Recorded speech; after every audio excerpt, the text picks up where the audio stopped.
Hello guys, welcome back to hacker सब। मैं उम्मीद करता हूँ आप जहाँ भी होंगे अच्छे होंगे। तो ये वीडियो जो आज की है काफ़ी इंपॉर्टेंट होने वाली है, क्योंकि इस वीडियो में हम कवर करने जा रहे हैं परमिशंस इन लिनक्स। परमिशंस के बारे में मुझे लगता है आप सबको पता ही होगा। अगर आप विंडो भी यूज़ करते हैं तो भी आपको परमिशंस के बारे में पता होगा कि परमिशंस किस तरह की होती हैं, कितने टाइप्स की होती हैं, कौन कौन से परमिशंस। बेसिकली क्या होती है ना कि कौन सा बंदा आपकी कोई भी फाइल को एक्सेस कर सकता है, उसको चेंजेस कर सकता है, वो डिलीट कर सकता है, रीड कर सकता है, कॉपी कर सकता है। तो मल्टीपल परमिशंस होती हैं। तो विंडोज़ की हम बात नहीं करेंगे इस वीडियो में। मैं बात करने जा रहा हूँ परमिशंस इन लिनक्स। ठीक है, काली लिनक्स में यहाँ दिखा रहा हूँ, मगर ये उबंटू वगैरह में रन कर जाएगा डेबियन बेस सिस्टम में। ठीक है, तो शुरू करते हैं इस वीडियो को। तो सबसे पहले क्या करता हूँ, मैं आपको सिंपली दिखाता हूँ कि आपको एक कमांड दिखा रहा हूँ, और वो कमांड काफ़ी इंपॉर्टेंट है। तो सबसे पहले मैं अपना टर्मिनल, और जितना भी काम मैं करूँगा सब टर्मिनल पे ही करूँगा। ठीक है, हम CLI का ही यूज़ करने वाले हैं। तो मैं अपना यहाँ पे टर्मिनल खोल लिया है। मैं टर्मिनल में सबसे पहले एक कमांड दिखा देता हूँ आपको, जो कि काफ़ी इंपॉर्टेंट है। मैं अगर ls करूँ, चलो ls से पहले मैं आपको प्रेजेंट वर्किंग डायरेक्टरी दिखा देता हूँ कि मैं अभी कहाँ पे काम कर रहा हूँ। तो काली के नाम से मेरा एक यूज़र है, और वो सब भी हम बात करेंगे कि यूज़र कितने टाइप्स के होते हैं, क्या क्या होते हैं, वो अगली वीडियो में कवर करूँगा। मैं यहाँ पे परमिशंस की मैं बात करने जा रहा हूँ। अगर मैं ls करता हूँ, ठीक है, तो ये एक तरह से सारी की सारी डायरेक्टरी या फिर फाइल्स जो भी उसके अंदर मौजूद रहेगी वो लिस्ट आउट हो जाएगी। ठीक है, तो ये जो ls आपको दिख रहा है यहाँ पे, जो भी मैंने यहाँ पे कमांड लिखी है, ये ls, ये क्या करती है, लिस्ट बन जाती है। ठीक है, लिस्ट जो भी होगी हमारी डायरेक्टरी हो सकती है। वहाँ पे डायरेक्टरी का क्या मतलब है कि या तो फोल्डर हो सकता है या फिर फाइल्स हो सकती हैं, जितनी भी चीज़ रहेंगी। और सिर्फ आपको समझाने के लिए मैं यहाँ पे क्या करता हूँ, एक डायरेक्टरी बना लेता, एक फ़ाइल भी बना लेता हूँ। ठीक है, तो मैं यहाँ पे एक फ़ाइल बना लेता हूँ, sudo touch और demo.txt। ठीक है, txt के नाम से मैं एक फ़ाइल बना लेता हूँ, और यहाँ पे मेरे से पासवर्ड मांग रहा है। ठीक है, अब अगर मैं ls करता हूँ तो आपको दिखेगा यहाँ पे एक फ़ाइल भी मेरी मौजूद है, demo.txt। ठीक है, तो ls क्या करेगा, जितने भी लिंक्स मौजूद हैं, जितने भी फाइल्स हैं, जितने भी डायरेक्टरीज हैं, सबके सबको मतलब शो कर देगा ये। ठीक है, सिंपल। लेकिन अब हमें फाइल्स तो देखनी है, डायरेक्टरीज तो देखनी है, फाइल्स भी देखनी है, मगर उनके साथ परमिशंस क्या है वो भी देखनी है। तो उसके लिए क्या करना है, ls-l। ठीक है, l लगाने से, -l लगाने से क्या होगा कि जो भी चीज़ डायरेक्टरी, फाइल्स, लिंक्स, जो भी चीज़ मौजूद होगी आपकी, वो लिस्ट आउट हो जाएगी विद परमिशंस। दिख रहा है आपको यहाँ पे। अब ये चीज़ क्या है, मैं एक एक करके आपको सिंपली आसान भाषा में समझाना चाहता हूँ। ठीक है, तो सबसे पहले देखो, मैं एक बार इसका स्क्रीनशॉट लेके आपको एक PDF में एक बोर्ड में दिखा देता हूँ। ठीक है, मैं इस चीज़ का स्क्रीनशॉट ले लेता हूँ और ऐड न्यू पेज करके अब देखते हैं यहाँ पे।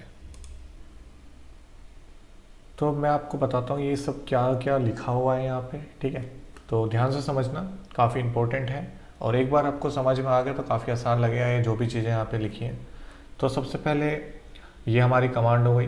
ठीक है, इसकी हेल्प से हम यहाँ पे डायरेक्टरीज को लिस्ट कर सकते हैं। ठीक है, फाइल्स को लिस्ट कर सकते हैं, और लिंक्स अगर कोई आपकी होगी इसमें तो लिंक्स भी आपकी यहाँ पर लिस्ट आउट हो जाएगी। ठीक है, तो सबसे पहले देखो, ये चीज़ जितनी भी है, जितनी भी सारी रोज़ हैं, उसका जो भी ये फर्स्ट कॉलम में है, ठीक है, ये सारी की सारी एक स्ट्रिंग्स हैं, एक ही स्ट्रिंग है। ठीक है, स्ट्रिंग क्या होती है, मल्टीपल कलेक्शंस ऑफ कैरेक्टर। ठीक है, कलेक्शन ऑफ मल्टीपल कैरेक्टर्स। ठीक है, जितनी भी हैं ये सारी की सारी एक परमिशंस ही है ये, मगर एक स्ट्रिंग है, एक ही स्ट्रिंग है ये। ठीक है, करेक्टर्स बहुत सारे हैं इसमें। ठीक है, तो मान लो, और मैं कोई भी एक स्ट्रिंग को ले लेता हूँ सबसे पहले। ठीक है, मान लो मैं सबसे नीचे ये वीडियोस दिख रही है आपको, वीडियोस, इसकी एक स्ट्रिंग को ले लेता हूँ। तो DRWXR-X। ठीक है, टोटल देखो कितनी है, 1 2 3 4 5 6 7 8 9 10। 10 ये आपके पास करेक्टर्स हैं, जिसमें से ये फर्दर डिवाइड होती हैं। ठीक है, फर्दर डिवाइड होती हैं first group, second group, third group, fourth group में। ठीक है, मैं बताता हूँ, ये 4 ग्रुप में डिवाइड हो जाती हैं आगे जाके। मतलब ये अभी जो है ना, ये 4 ग्रुप्स हैं। क्या क्या वो ग्रुप्स हैं मैं बताता हूँ आपको। सबसे पहला जो ग्रुप है उसके अंदर आता है फर्स्ट कैरेक्टर आपका, ठीक है। फर्स्ट कैरेक्टर सिर्फ जो फर्स्ट कैरेक्टर है, फर्स्ट कैरेक्टर में ये डी है आपका, और फर्स्ट कैरेक्टर में यहाँ पे अलग जो सबसे अलग है वो है हाइफन, ठीक है। तो फर्स्ट कैरेक्टर अगर डी होगा हमारा, फर्स्ट कैरेक्टर अगर हमारा डी है, इसका मतलब क्या है कि ये जो चीज़ है, जो भी यहाँ नाम है, ये एक डायरेक्टरी है। डायरेक्टरी है मतलब फोल्डर है, ठीक है, फाइल नहीं है। डी है तो डायरेक्टरी है या फिर फोल्डर है, फाइल नहीं है।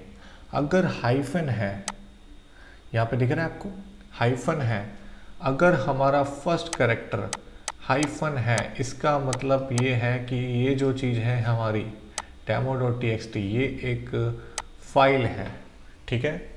सिंपल फर्स्ट ग्रुप, ठीक है। टोटल कितने कैरेक्टर हैं? 10 कैरेक्टर। फर्स्ट जो ग्रुप है उसके अंदर आता है सिर्फ हमारा फर्स्ट कैरेक्टर। फर्स्ट कैरेक्टर अगर डी है तो इसका मतलब ये है कि जो भी यहाँ पे फोल्डर है, जो भी नाम लिखा है, रिटर्न लिखा है यहाँ पे, जो भी रिटर्न है, ये या तो एक डायरेक्टरी है या एक फाइल है। और अगर एल लिखा है, कई बार क्या होता है कि हमारे पास लिंक्स होती हैं, ठीक है, तो यहाँ पे एल लिखा होगा, एल स्टैंड्स फॉर लिंक्स, ठीक है। अगर एल लिखा है इसका मतलब यहाँ पे हमारे पास लिंक है वो, ठीक है।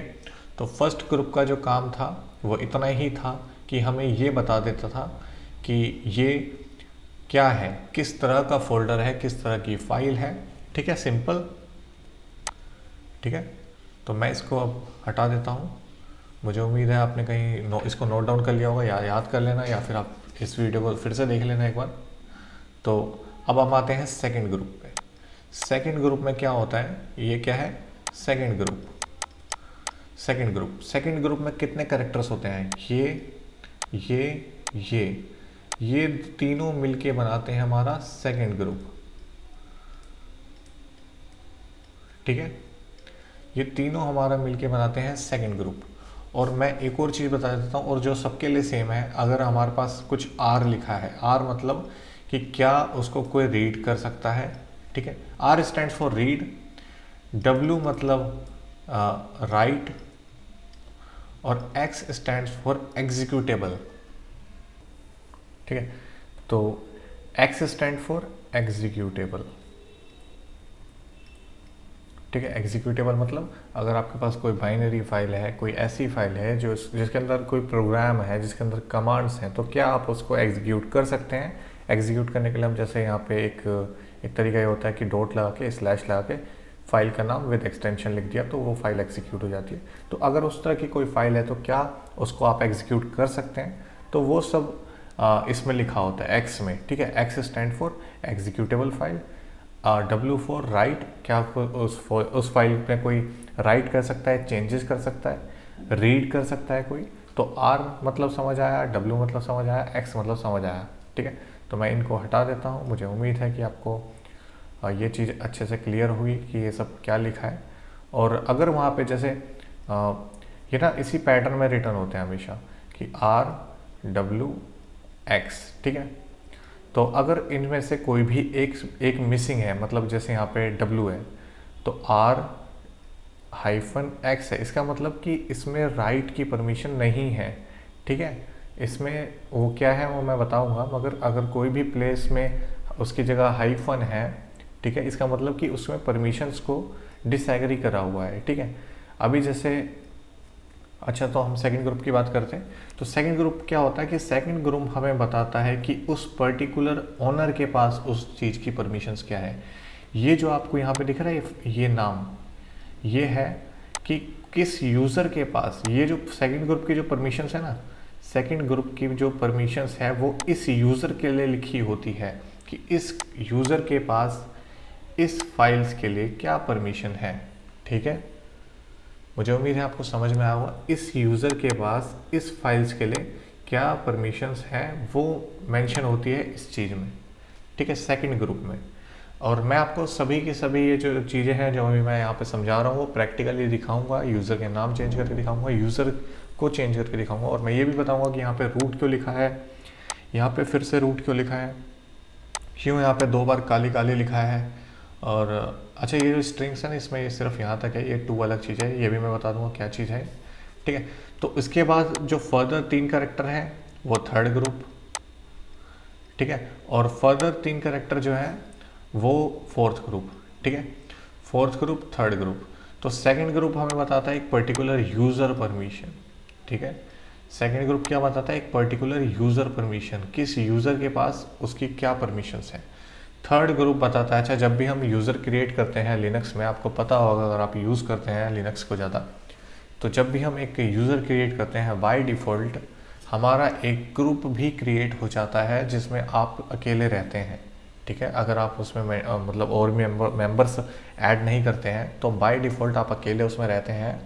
जब भी एक यूज़र क्रिएट होता है तो एक ग्रुप भी बाय डिफ़ॉल्ट क्रिएट हो जाता है उसी नाम से। तो इसीलिए ये जो परमिशंस हैं ये उस मतलब यूज़र्स को डिफ़ाइन करती है, उस ग्रुप्स को डिफ़ाइन करती है कि ग्रुप्स में क्या परमिशन है। ठीक है, ग्रुप्स में क्या परमिशंस हैं। और ये फोर्थ, मान लो आपका एक कंप्यूटर है, लिनक्स कंप्यूटर है, मान लो बहुत सारे नेटवर्क से कनेक्ट हैं, आप रिसोर्सेज को शेयर कर रहे हैं, तो आपकी फाइल्स को कोई भी एक्सेस कर सकता है, कोई भी, everyone can access your file. तो फिर उस जगह पे ये फोर्थ ग्रुप काम आता है और बताता है कि क्या आपकी फ़ाइल को कोई एक्सेस कर सकता है, क्या उसको कोई देख सकता है, रीड कर सकता है, एग्जीक्यूट कर सकता है। तो वहाँ पे भी सेम कमांड, सेम परमिशंस हैं हमारे पास, रीड, राइट, एग्जीक्यूटेबल। ठीक है, तो मुझे उम्मीद है कि मैंने आपको ये जो फर्स्ट स्ट्रिंग है हमारी, ये जो फर्स्ट स्ट्रिंग है, ये इतना सा पार्ट अभी इस वीडियो में मैंने अच्छे से एक्सप्लेन करा होगा। मैं एक बार ओवरव्यू दे देता हूँ। फर्स्ट रो कह रहा हूँ, फर्स्ट कॉलम में जितनी भी ये चीज़ें हैं हमारे पास 10 कैरेक्टर्स, ये हमारी परमिशंस को बताते हैं। ठीक है, परमिशंस को बताते हैं। इसके अंदर फर्स्ट जो कैरेक्टर है वो फर्स्ट ग्रुप का होता है। फर्स्ट ग्रुप हमें ये बताता है कि फ़ाइल किस तरह से है, किस तरह की फ़ाइल है, अगर वो फाइल है तो, या फिर डायरेक्टरी है तो, या तो फाइल है या लिंक है। ठीक है, सेकंड ग्रुप जो है वो हमें बताता है यूज़र की परमिशन। थर्ड ग्रुप हमें बताता है ग्रुप की परमिशन। और फोर्थ जो ग्रुप है वो बताता है कि सिस्टम में जो दूसरे एवरीवन मेंबर, अदर मेंबर्स है, ठीक है, अदर लिख लेते हैं यहाँ पे, अदर मेंबर। ठीक है, तो उनके हिसाब से क्या क्या परमिशंस हैं। ठीक है, तो इस वीडियो में मैं इतना पे ही रोक देता हूँ। अगली वीडियो में मैं आपको काफ़ी कुछ बताऊँगा कि इन्हीं परमिशन से रिलेटेड, कि किस तरह से आप परमिशंस को चेंज कर सकते हैं। ये रूट यहाँ पे 2 बार क्यों है, काली 2 बार क्यों है, क्या क्यों लिखे क्यों है यहाँ पे, इसका मतलब क्या है इन सभी चीज़ों का। ठीक है, यहाँ पे तो टाइम आपको सिंपली दिखेगा कि जब फाइल क्रिएट हुई थी तो उस समय क्या टाइम चल रहा था। ठीक है, तो मुझे उम्मीद है कि आपको अच्छे से मैंने एक्सप्लेन किया होगा। और ये एक मेरी तरफ से एक छोटा सा एक ट्राई है कि मैं एक्सप्लेन कर सकूं। तो अगर आपको वीडियो अच्छी लगी तो लाइक कर देना, चैनल को सब्सक्राइब कर देना, वीडियो को शेयर कर देना अगर कोई लिनक्स सीखना चाहता है तो। ठीक है, और कमेंट में बताना कि यार अगर कुछ मैं और अपडेट कर सकता हूँ इस वीडियो में, तो फिर कमेंट में लिख देना उसको। तो इस वीडियो के लिए धन्यवाद, मिलते हैं अगली वीडियो में नेक्स्ट ट्यूटोरियल के साथ। धन्यवाद।